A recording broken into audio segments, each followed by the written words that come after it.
Movie शुरू होती है और हमें एक प्रेग्नेंट लेडी दिखाई जाती है जिसका नाम नतालिया होता है और तब ही उसकी डिलीवरी का टाइम भी आ चुका होता है और उस वक्त नतालिया की मदर अलीना भी उसके साथ होती है। नतालिया की तबीयत खराब होना शुरू हो जाती है और उसकी माँ फौरन उसे हॉस्पिटल ले जाती है, लेकिन रात काफी हो चुकी होती है इसलिए हॉस्पिटल में ज्यादा डॉक्टर अवेलेबल नहीं होते। लेकिन वहाँ पर एक नर्स होती है जो उसकी डिलीवरी कर देती है और नतालिया का बच्चा पैदा हो जाता है। लेकिन सब उस बच्चे को देखकर काफी हैरानो परेशान हो जाते हैं क्योंकि उन लोगों को उस चीज पर यकीन नहीं आ रहा था जो वो देख रहे थे, क्योंकि बच्चा पैदा होते ही हवा में फ्लाई करना शुरू हो जाता है। नतालिया भी ये देखकर काफी हैरान हो जाती है और वो अपनी मदर को कहती है कि हमारे यहाँ एक एंजल बच्चे की पैदाइश हुई है। लेकिन नतालिया की मदर एक समझदार और एक्सपीरियंस लेडी होती है और वो फौरन समझ जाती है कि बच्चा अब नॉर्मल है और ऐसा ही होता है क्योंकि वो बच्चा विदाउट ग्रेविटी पैदा होता है। वो लोग काफी पुअर प्रोटेक्टेड लोग होते हैं और फौरन हॉस्पिटल को छोड़कर चले जाते हैं, जबकि नर्स उन्हें काफी समझा रही होती है कि अभी उनके जाने का टाइम नहीं हुआ, लेकिन वो उसकी नहीं मानते और अपने घर आ जाते हैं।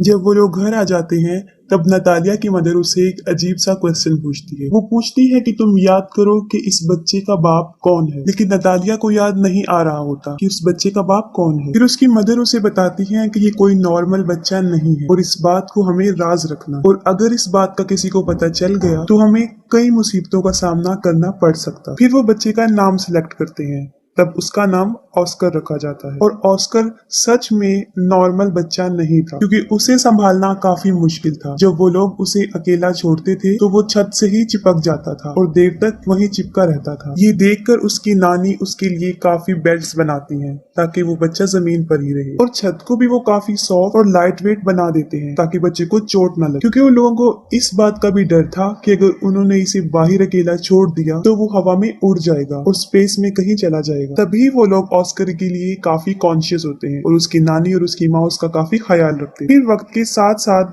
ऑस्कर बड़ा होना शुरू हो जाता है, लेकिन वो घर पर ही रहता है क्योंकि उसकी नानी उसे बाहर जाने नहीं देती। घर रहकर वो मोस्टली टीवी पर सुपरमैन के कार्टून्स देखा करता था और वो खुद भी ये इमेजिन करता था कि वो भी एक सुपर हीरो है। फिर ऑस्कर कई दफा अपनी मदर नतालिया से ये पूछता है कि वो लोग उसे बाहर जाने क्यों नहीं देते, लेकिन वो उसकी बात को इग्नोर कर देते हैं। ऑस्कर खिड़की से बाहर कई दफा लोगों को देखता रहता था और अपने जैसे बच्चों को भी जो स्कूल जा रहे होते हैं, और हसरत भरी निगाहों से खेलते हुए बच्चों को देखता था और आजाद जिंदगी को बहुत मिस करता था। वो ये सोचता था कि वो शायद हमेशा के लिए यहाँ कैद में रहेगा। फिर एक दिन ऑस्कर घर की इस कैद से तंग आकर खिड़की से बाहर जाने की कोशिश करता है, लेकिन उसकी नानी उसको देख लेती है और वो काफी गुस्से में आ जाती है। ये इंसिडेंट देखने के बाद उसकी नानी सारी विंडोज को सील कर देती है और ऑस्कर को समझाती हैं कि वो कभी भी इस घर से बाहर नहीं जाएगा, ना उन बच्चों की तरह जो स्कूल जाते हैं, और वो घर पर ही रहकर पढ़े। ये सुनकर ऑस्कर की मदर काफी गुस्से में आ जाती है और कहती है कि कब तक हम इसको इस कैद खाने में रखेंगे, एक ना एक दिन इसने बाहर जाना है। फिर ऑस्कर की मदर उसके लिए एक जैकेट लेकर आती है जिसकी पॉकेट्स में वो 2 पत्थर रखती है ताकि वो उड़ ना सके। वो अपनी मदर की बात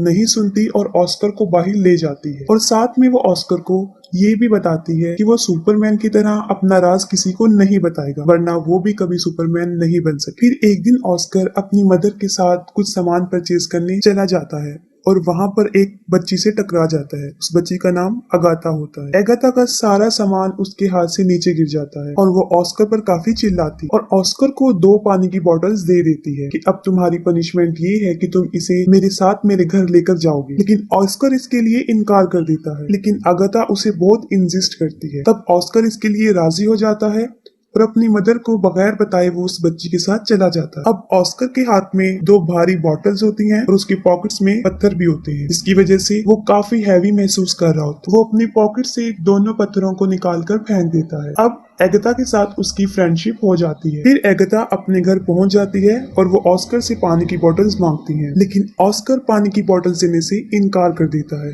क्योंकि उसे पता होता है कि अगर उसने ये पानी की बोतल उसे दे दी तो वो हवा में उड़ जाएगा। क्योंकि एगाथा ना समझ होती है और वो ऑस्कर से बोतल छीन लेती है। जैसे ही वो ऑस्कर से बोतल लेती है वो हवा में उड़ जाता है। वो जगह चारों तरफ से काफी बंद होती है, इसलिए ऑस्कर ज्यादा ऊंचा नहीं उड़ता। एगाथा ये देखकर काफी हैरान हो जाती है और चिल्लाकर उसे सुपरमैन कहती है। ऑस्कर उससे हेल्प मांगता है। ये सुनकर एगाथा फौरन अपने रूम में जाती है और अपना एक पिंक कलर का बैग उठाकर लाती है जो पत्थरों से भरा होता है। और उनका आइडिया ये था कि इन पत्थरों को वो अपनी पॉकेट्स में रखेगा, जो कि एक अच्छा आइडिया था। उनका ये प्लान अच्छा साबित होता है और ऑस्कर नीचे आ जाता है। फिर उनकी गहरी दोस्ती हो जाती है। फिर ऑस्कर एगाथा को कहता है कि तुम प्रॉमिस करो कि इस बात को सीक्रेट रखोगी और किसी को नहीं बताओ। और दूसरी तरफ ऑस्कर के गायब होने की वजह से उसकी मदर और उसकी नानी काफी परेशान होती हैं। वो उसे काफी ढूंढती हैं और वो ये सोच लेती हैं कि वो शायद हवा में उड़ गया है, क्योंकि जो पत्थर उसकी मदर ने उसकी पॉकेट में रखे होते हैं वो उन्हें जमीन पर गिरे हुए मिलते हैं। फिर ऑस्कर उसी बैग के साथ जो एगाथा ने उसे दिया था घर आ जाता है और अपनी मदर को एगाथा के बारे में बताता है। फिर उसकी मदर उससे पूछती है कि कहीं तुमने अपना राज उसे तो नहीं बता दिया, लेकिन वो अपनी मदर से झूठ बोल देता है कि मैंने नहीं बताया। फिर ऑस्कर और एगाथा कई दिन तक एक दूसरे से मिलते रहते थे। फिर एक दिन ऑस्कर की मदर को इस बात का पता चल जाता है कि एगाथा उस राज के बारे में जानती है। फिर उसी दिन के बाद उसकी मदर उसे एगाथा से मिलने नहीं देती, जबकि एगाथा काफी दफा ऑस्कर से मिलने उनके घर पर आती थी, लेकिन नतालिया उसे दरवाजे से ही भेज दी। फिर उन लोगों के आसपास के लोग उन्हें मशकूक निगाहों से देखने लगे, क्योंकि उन्हें ऐसा लग रहा था कि शायद ऑस्कर की मदर और नानी उसके साथ बुरा सलूक करती हैं, तभी वो उसे घर से ज्यादा बाहर आने नहीं देती और वो स्कूल भी नहीं जाती। फिर इस बारे में वो पुलिस को बता देती। फिर अगले दिन पुलिस उनके घर आ जाती है और उन लोगों को वार्न करती है कि वो ऑस्कर को कल से स्कूल भेजें, और मजबूरन उन लोगों को ऑस्कर को स्कूल भेजना पड़ा। फिर ऑस्कर की मदर उसके साथ स्कूल जाती है और उन्हें इस बात का भी ख्याल आ जाता है कि ऑस्कर एक नॉर्मल लाइफ नहीं जी सकता। फिर वो ऑस्कर को ले आते हैं और उनकी आंखें आंसुओं से भर जाती हैं। उसकी मदर इस सारी बात को समझ जाती है और वो घर छोड़ने का फैसला करते हैं। फिर वो अपने घर को छोड़कर बहुत दूर एक जगह पर रहना शुरू कर देते हैं। काफी साल गुजर चुके होते हैं।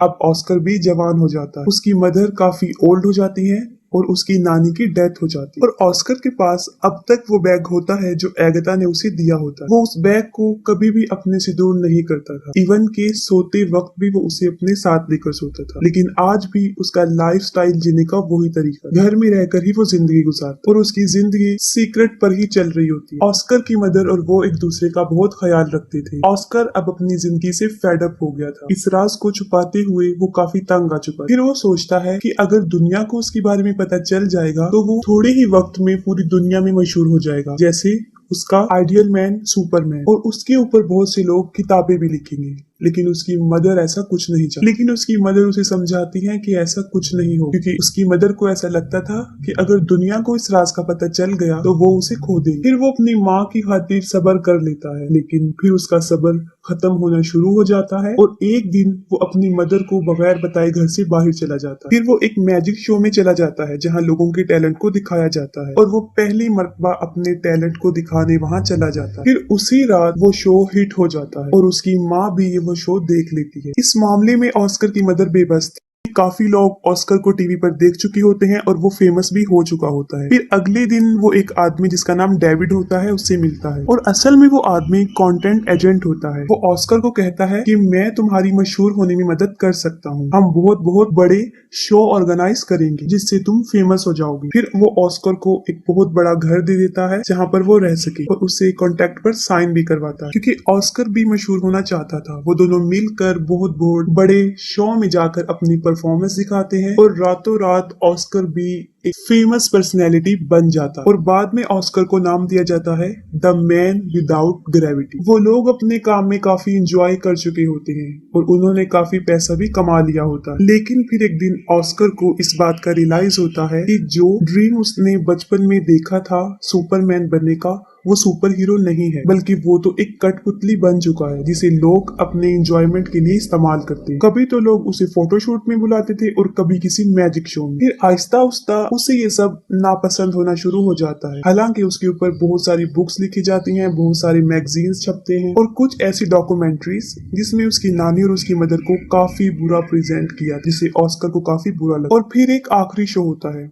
जिसमें उसे एंजल का कॉस्ट्यूम पहनाया जाता है जो उसे बहुत बुरा लगता है। वो कहता है कि मैं कोई एंजल नहीं हूँ। उसे काफी गुस्सा आता है और वो शो में ही लोगों को बुरा भला कहना शुरू कर देता है। फिर वो अपनी मदर को कहता है कि वो ये सब कुछ छोड़ने का फैसला कर चुका है। फिर वो अपने एजेंट को कहता है कि बस मेरा काम यहीं तक था, मुझे अब मशहूर नहीं हूँ और मजीद वो ये काम नहीं करेगा। उसका एजेंट उसे समझाता है कि तुम इसे ऐसे नहीं छोड़ सकती, लेकिन ऑस्कर इन सब से तंग आ चुका होता है। वो कहता है कि तुम लोगों को जाकर ये कह दो कि द मैन विदाउट ग्रेविटी मर चुका है या हवा में कहीं पर उड़ गया। फिर वो अपनी माँ को भी गुड बाय कह देता है क्योंकि वो एक अलग जिंदगी जीना चाहता है। और अगले दिन न्यूज पर ये खबर आ जाती है कि द मैन विदाउट ग्रेविटी मर चुका है और बहुत से लोग उस पर तरह तरह के क्लेम करते हैं। ऑस्कर की माँ अब अकेली रहना शुरू हो जाती है और कई विजिटर्स ऑस्कर के बारे में पूछने उनके घर आते जाते थे, लेकिन वो कुछ भी उन लोगों को नहीं बता। और फिर काफी साल गुजर जाते हैं। फिर ऑस्कर की मदर की भी डेथ हो जाती, लेकिन ऑस्कर अभी तक जिंदा था। वो एक अलग लाइफस्टाइल से अपनी जिंदगी गुजार रहा था। उसने काफी बड़ी दाढ़ी रख ली थी और व्हील चेयर पर रहता था ताकि दुनिया को कभी भी उसके सीक्रेट का पता ना चले। वो अपना नाम भी चेंज कर चुका था और एक होटल में रिसेप्शनिस्ट की जॉब करने लगा। सब लोग उसके साथ काफी अच्छा ट्रीट करते थे और एक दिन उसकी बचपन की फ्रेंड एगिता उससे मिलती। वो ऑस्कर को उस पिंक बैग की वजह से पहचानती है जो आज भी ऑस्कर के साथ था, जो उसे बचपन में उसने दिया था। और उस बैग की वजह से ही वो जमीन पर रहा और उसकी शादी भी नहीं हुई। वो दोनों एक दूसरे से मिलकर काफी खुश हो जाते हैं, लेकिन एगिता अपनी जिंदगी से सेटिस्फाई नहीं थी क्योंकि अब एगिता का कैरेक्टर अच्छा नहीं रहा। उसका मकसद सिर्फ पैसे कमाना बन गया। वो काफी मरतबा कई मेल्स के साथ उसी होटल में आया करती थी जहाँ पे ऑस्कर था, जिसे देखकर ऑस्कर को बहुत बुरा लगता था। ऑस्कर कई दफा अपने दिल की बात एगिता के सामने एक्सपोज करता है, लेकिन वो काफी बदल चुकी होती है और उसकी बातों को इग्नोर कर देती है। इस बात से साफ जाहिर हो जाता है कि ऑस्कर ने अभी तक उसे अपने दिल से नहीं निकाला। एगिता के बदलने की वजह ये थी क्योंकि उसने काफी दुखों में जिंदगी गुजारी थी और ऑस्कर भी उसे छोड़कर चला गया था। फिर वक्त के साथ साथ वो एक दूसरे को अंडरस्टैंड कर लेते हैं और दोनों शादी कर लेते हैं और फिर उसी घर में रहना शुरू कर देते हैं जहाँ वो बचपन में रहा करते थे। और यहाँ पर मूवी एंड हो जाती है।